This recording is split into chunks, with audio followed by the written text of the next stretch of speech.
Hi, I'm Josh, and now that I have hair, I have no idea what to do with it. But I'm here to talk about board games, and I'm so glad that you're here to listen to me talk about board games. It's really nice of you to spend some time with me, and I mean that too. Specifically, I'm here to talk about the board games that I played in June 2024. I am recording this on Thursday, July 11th, 2024. I'm not sure when you'll be watching this, but I hope I'll have the video out before August, because then I'll actually be caught up again on my board game videos. See how it goes. Let's talk about some board games that I played in June. A month in which I purchased one new board game expansion and played 6 games, 2.5 of which were new to me. So obviously that expansion was new to me, plus 2 of the games I played. And 4 of these 6 games I have rated 9 or a 9.5 out of 10. So there's some really high quality games to get to. One of them, Paul, rates 10 out of 10. So let's get to these excellent games.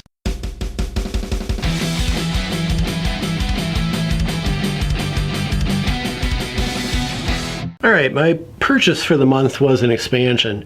So Paul was going to come over and play some games with me. He said he was interested in playing Spirit Island again, and I was going through all the different spirits I have the night before, trying to decide what I want to play, and I'm like, I've pretty much played most of these at this point. It'd be fun to have some new spirits, so I collected my pennies that I've earned through my Patreon support. Thank you so much to my Patreon supporters, especially to my higher tier supporters, Mojo Dam, Saver Girl, Abo, Joanna N, and my highest tier supporter of all is Mondas Perfect, who recently increased his monthly pledge even more. I'm so unworthy, but I am so very grateful for that. But I was able to take this Patreon money and purchase a new expansion for Spirit Island, the Jagged Earth expansion. And literally, without this Patreon money, I probably would not have been able to go out and treat myself to this big board game expansion, because I could not believe how big and expensive this expansion was. In the past, I've purchased the Branch and Claw expansion, as well as a couple of the extra spirits that come in kind of a mini expansion. But when I picked up Jagged Earth, I opened it up and realized one reason why it's so big and so expensive is because they threw the entire Branch and Claw expansion in with Jagged Earth. I'm like, I'm feeling a little bit ripped off because I already purchased Branch and Claw, and here they included it again in their next expansion, which, I mean, on the one hand, a lot of the stuff in Jagged Earth here uses elements from the Branch and Claw expansion, so it'd be very disappointing for somebody who owns Spirit Island to, I guess, go and pick up Jagged Earth and not have Branch and Claw if they didn't have the stuff they could play all this stuff with. But and my point is that they should just kind of make it clear that you maybe need the other expansion to play most of it, the stuff in here, and not make people purchase it twice, because that's why I feel a little bit ripped off. But that aside, it was great fun. I'm going to get to that near the end because, spoilers, this was my #1 gaming experience of the month. But let's start with the lowest rated game of the month and go through to the highest rated game, as I normally do. Now, my younger son, Wyatt, has decided that he's really gotten into the whole 40K lore and building little models and painting little minifigures from Warhammer, which is really cute. I love seeing him getting into the minis painting, just like his daddy. I'm, on the other hand, a little terrified that he is going to get into Warhammer 40K, because that is the most expensive plastic on the planet, pretty much, as far as I can tell, is this 40K stuff. So hopefully he'll find a way to enjoy that hobby without getting into 40K. And one way in which he has done that is with his first game on the list, a board game called Space Marine Adventures: Rise of the Orcs, which is a cooperative board game that I purchased for him a few Christmases back at this point, I think. And it's one that we played at that point a few years ago, and then put it on the shelf, and we haven't been back to it since. However, when he realized that he was starting to enjoy painting some figures, he picked up a little starter kit, a 40K starter kit that came with a couple of figures he could put together and paint. And then I remembered we had this game and another Space Marines Adventures game on the shelf, both of which came with Space Marine figures. And so I pulled those off the shelf. I was like, hey, we got some more minis in these if you want to paint these up too. And he was like, oh yeah, for sure. A couple of them had been painted by him and his brother in the past, and so I'm gonna have to strip some paint off the minis so we can repaint them. But regardless, we got this to the table again. This is the first time Wyatt's ever actually sat down with a board game rule book and tried to learn a game and teach it to us, because like I said, it's been a few years since we played it. That worked out to a certain extent. I had to get into the rule book myself and figure some things out, but we played it with the three of us, with myself and Wyatt and his older brother Evan. We ended up playing it twice in June. We started on the easiest level and then advanced to the next harder level after that. Wyatt loved it. He was so happy to get to run around with some Space Marines and shoot up some orcs. I mean, this is a game that I've run into my usual difficulty when it comes to rating the game, in terms of rating a game that would be more designed for me versus a family game that I enjoy sitting down and playing with my kids. So as far as game ratings go, again, this is also hard. I'm going to give the game a 6 out of 10. There's not much to the game. I mean, the whole strategy of the game is to roll high.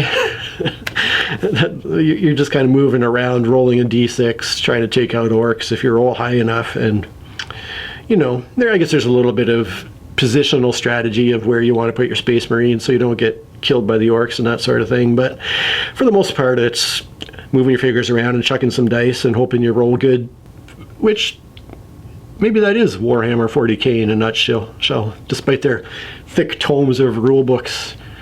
When I see them play, and it looks to me like they're just moving some figures on a map and chucking buckets of dice, but that's just my ignorance talking. I really don't know what goes into 40K. Wyatt had a blast with the game though. Wyatt rates it a 9.5 out of 10.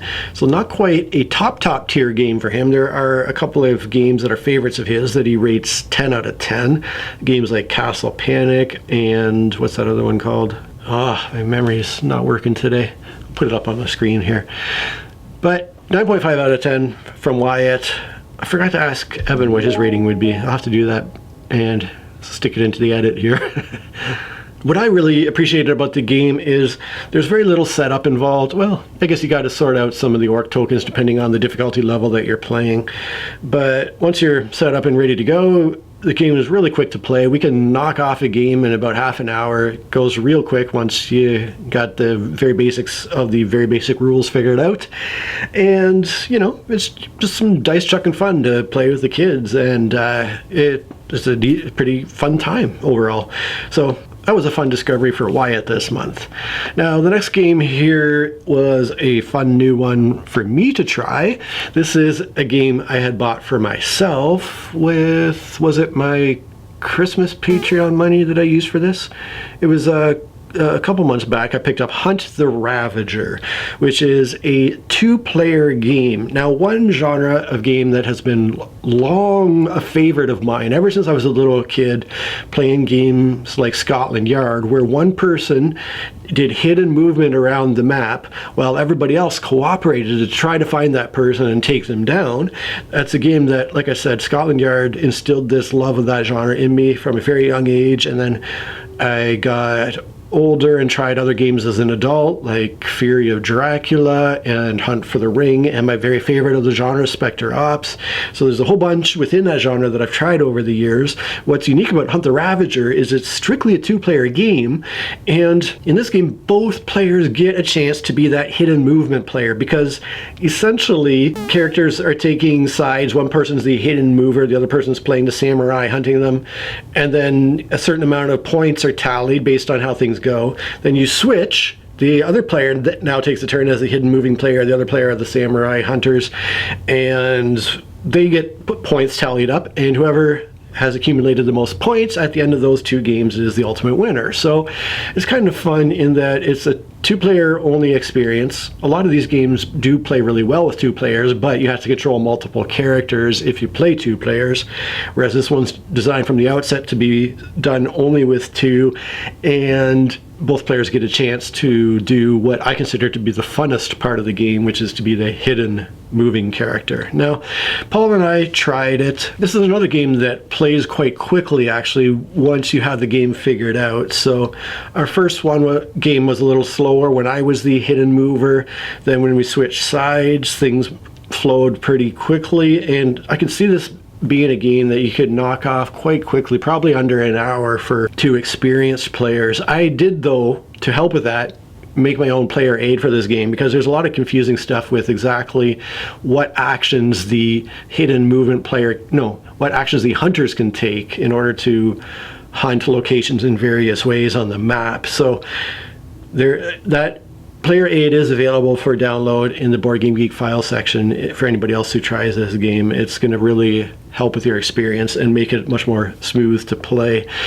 What ended up happening, though, is Paul won by quite a lot. He got a lot more points as the hidden moving player than I did when I was the hidden moving player. He ended up catching me the game's played out over 3 rounds, and I think he caught me pretty quickly in the 3rd round. I can't quite recall how it went down, but he ultimately ended up with quite a few more points than I did. What's nice is that the board is made up of a deck of cards that's shuffled up, and these cards represent different types of locations. So every time you play the game, it's going to be a completely different assortment of locations, and exactly how the board is constructed is going to be very different from game to game. So that's going to make each play different, which is pretty cool. It makes for good long-term replayability. In terms of ratings, I rate the game 7.5 out of 10. I thought it was very good. With this hidden movement genre, I would still go to Spectre Ops, playing that 2-player as being my first choice. Paul rated it 6.5 out of 10, so a bit of a lower rating from him, which means we're unlikely to get back to this one. But I am going to hang on to this game to perhaps try with my older son Evan. It might be the type of thing that he enjoys, and it's certainly one that I think is worth hanging on to for now. Speaking of Evan, back at Christmas time, I had given him a puzzle/mystery game called Exit: the game plus puzzle - Nightfall Manor. So we had a ton of fun leading up to Christmas, because I had gotten Evan this advent calendar from the Exit company that makes all these puzzle games, and we had a little daily puzzle to figure out together, and we had enjoyed that a ton. And so this is a game that is a puzzle game built around making an actual jigsaw puzzle, multiple jigsaw puzzles, in fact. So you start off by putting together a jigsaw puzzle for the first location, then you have to go through and solve a bunch of puzzles, then you have to build another jigsaw for your next location, go through, solve a bunch of more puzzles, and so on until you've gotten to the final location, figured out the last things you need to figure out. So there were a couple of days towards the end of the school year where Evan was homesick, and we sat down, we pulled this Exit game puzzle out and played through the entire thing. Had a great time, had a lot of fun solving all the little puzzles that were involved with that, and I rated it 9 out of 10. I forgot to ask Evan his rating again. I'll have to stick that on the screen here, but I know that he enjoyed it a lot. It's just these Exit game puzzles are a great deal of fun, so clever. It's really quite amazing the cleverness that goes into coming up with some of these little puzzles that you need to solve. And yeah, we did need to go to the clue book a number of times to help us along with some of them, but it's great that they have these different steps where you can get an initial clue to maybe help you in the right direction, and then if you're still having trouble, go and get some further clues. And so you're never fully stuck and unsure what to do, because you always have that help in the clue book too. Carrying on now to another old favorite that has not seen play in some years is Biblios. So it was Father's Day. I had my boys with me, and I wanted to sit down and play a game with them. And so I thought, you know what, let's do something that's fairly quick and simple that we haven't tried yet. Biblios is a card-based game that's kind of played in 2 halves. In one half, players are taking turns dividing cards up secretly amongst themselves. In the second game, there's a bidding phase where you're using cards you have to bid on more cards being added to the deck. And then there's a big revelation at the end of the game where each of the 5 categories are analyzed to see who has collected cards to win the points related to that category, and ultimately who has the most points wins. This is a game that I've had a ton of fun with. I think for me, Biblios is really at its best with 3 players, so playing with me, Evan, and Wyatt was a great number to play with. You can play with 4 as well, which would be good too. I don't think the 2-player game of Biblios is that great. Some people do enjoy it, but I don't think it's as good for my money. But anyways, we played it, and then the boys enjoyed it so much they asked to play it again immediately, which, like I always say, that's the true test with my boys, is do they want to play it again right away? And they did, even though I won the first game. So we shuffled up, played another game, and Evan ended up winning the second game. And this is just such a great little card game to play with 3 or 4 people. It's easy to learn. You can play a game really quite quickly once you know what you're doing, as I've said with 2 of the previous games on the list already. But yeah, you could easily knock off a game of Biblios in 20 minutes, I think. And it's a game that I rate 9 out of 10. I have not done my homework for this episode. I should ask the boys what they rate Biblios. But yeah, it's just a really nice portable game they can carry with you, play pretty much anywhere. It has one of those pleasing magnet opening boxes too, which is kind of fun. And a theme of books, which again is always going to get me too. So anyways, the second highest rated game of the month is one that once again I played with my boys and some neighborhood kids this time. So we have No Limit Texas Hold'em, which my older son Evan has started playing with a couple of the boys on the street here, a couple of his close friends in the neighborhood, which at first I'm like, as long as you're not playing for actual money, which they're not, they're just playing for chips, which I'm like, okay, you know, that's fine. The last thing I would want him to do, he's playing with 2 boys that are older than him. One's a year older, the other's 2 years older, so I'm like, as long as they're not getting money off you, that's cool. But the oldest of their group is the one that's been kind of pushing them to play, and Evan's been enjoying it quite a bit. And then the second oldest guy is just kind of along for the ride because the other 2 are doing it. I think he's not as much into it. But anyways, they've been playing it with the 3 of them. Texas Hold'em obviously is not good with 3 players. And so they will regularly invite me to come down to the table to play with them so that the 4 of us can play through some hands and pass some chips around and sling some cards and have a good time. No Limit Texas Hold'em is a 9.5 out of 10 game to me. It is one of my favorite games of all time. But playing for chips instead of actual money is boring for me. Like when I play Texas Hold'em, I want to play with my adult friends with real money on the table, real stakes at play. Because otherwise, when you're playing with chips, you can just go crazy, throw strategy out the window, let luck run its course and see what happens, and it's just not nearly as interesting a game for me. That being said, it is fun that I can sit at the table with my older son and his friends, and you know, the fact that these teenagers don't mind me playing and will actually invite their friend's dad to come and play with them is pretty cool. So yeah, it's fun to do that with them. But obviously I'd much rather play with 6 or 7 other adult friends for a little bit of money. Like when I play Texas Hold'em, we're playing like 50 cent, 25 cent big and small blinds. So we're not putting much money out there, but there's a little bit out there to be won. And I already hinted at what was going to be the number 1 of the month, and that is Spirit Island, this time with our Jagged Earth expansion, as well as the Branch and Claw expansion that I already have for the game. We got to pull out some of the new spirits from Jagged Earth, as well as a couple of new elements that Jagged Earth adds to the game. Spirit Island is a cooperative board game that Paul and I have been playing quite a lot, obviously. It is not a game I would recommend to casual gamers, because while the rules, I would say, are moderately heavy, the gameplay is where the really thinkiness comes into play, because you have just a huge a variety of options, and every single spirit in the game has to follow a specific play style to play to its maximum effect. And so between the rules complexity that's built into the game plus the strategic complexity of the game, it's a tough one for kind of newer gamers to get into, but for experienced gamers, it's just such a rewarding game. Paul and I played with 2 of the moderate difficulty spirits from the expansion. Paul was a spirit called Volcano Looming High, and my spirit was called Many Minds Move as One. And I will say that this Jagged Earth expansion, the spirits that are added to it, the easiest spirits it adds are moderate difficulty. It doesn't have any easy difficulty spirits.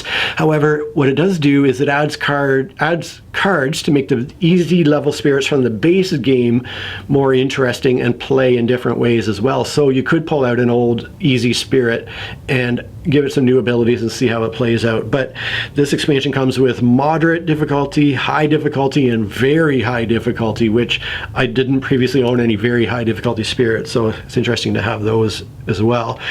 We ended up wiping the board completely of invaders and winning pretty easily, but this is due to me messing up an important rule, which was a theme from last month, was me getting rules wrong. And once again, my own confusion over exactly what constitutes an invader action ended up meaning that I was giving myself way too much power, because I had a card, a very low-cost card, that allowed me to skip an invader action, which I thought, that's a huge power for something that's so low cost.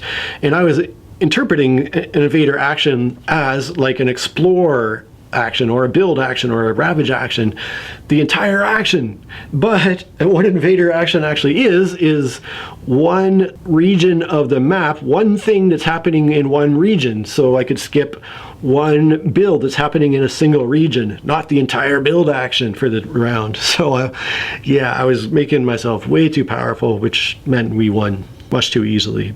So I felt bad about that, but we were actually able to come back to it in July. I'll be talking about it again in July, and we had a much more challenging experience. In fact, we came the closest we've ever come to losing the game.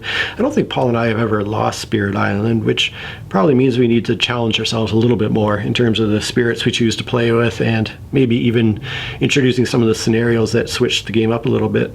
But anyhow, the addition of the new elements and new spirits from this expansion prompted me to increase my rating of Spirit Island from what was previously a 9 out of 10 to a 9.5 out of 10. And even Paul actually, so a year or two ago when I first started tracking all these gameplay details, Paul was initially rating Spirit Island an 8.5 out of 10. Then at some point along the way, he had increased that rating to a 9.5 out of 10. And now this month, he actually bumped that up to a 10 out of 10. He realized, okay, this is one of my all-time favorites. I keep asking Josh to play it with me, and Josh keeps saying, yeah, this game's awesome, let's play it. So yeah, both of us boosted our rating of Spirit Island as just being a really remarkable design. There's something about the game, both thematically in the fact that we are fighting against the colonizers who are coming in to try to displace the indigenous inhabitants of the islands. So there's that cool aspect of the game, plus just everything about the design just blows my mind with how complex and how many moving parts are involved with this, and yet somehow they managed to create this balanced play experience. So kudos to this designer, Eric R. Reyes, I think it is, for both an excellent theme and a truly remarkable game. So that's it from my games played in June. If you've been playing anything, please get into the comments and let me know what you've been playing. Let me know if there are any games in particular that you've been enjoying a lot or that you're excited to get to in the near future.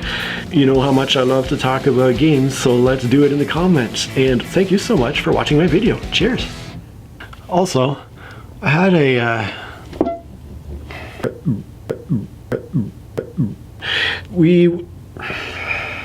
in terms of escape game,